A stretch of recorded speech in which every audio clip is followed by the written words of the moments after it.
రెండు దారులు ఉన్నాయి. ఒకటి పాతాళములకనే వెళ్ళాలి, ఇష్టానుసారంగా జీవించి ఇష్టానుసారంగా బ్రతికి ఎలాగున్నా పర్లేదు పాతాళంకి వెళ్ళటానికి అబ్జెక్షనే లేదు. దేవుని స్తోత్రం. కానీ దేవునికి రాజ్యంలోకి వెళ్ళటానికి నిన్ను నువ్వు సమర్పించుకోవాలి.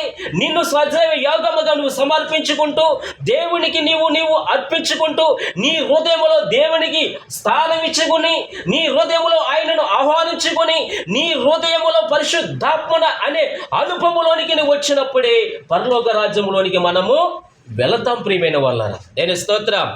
హల్లెలూయ. పరలోక రాజ్యము ఆసానమైనది కాదు.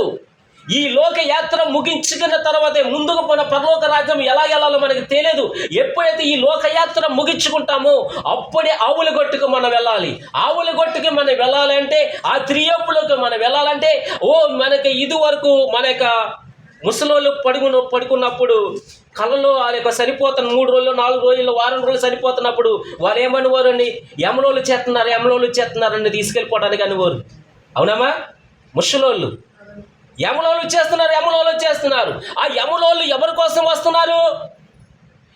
ఇష్టానుసారంగా మన దేవుడు అంటే తెలియని వారికి యమలోళ్ళు వచ్చేస్తున్నారు. దేవుని బిడ్డలకు యమలోళ్ళు రాకూడదని కలలోకి ఎవరు రావాలి? దేవదూతలు రావాలి.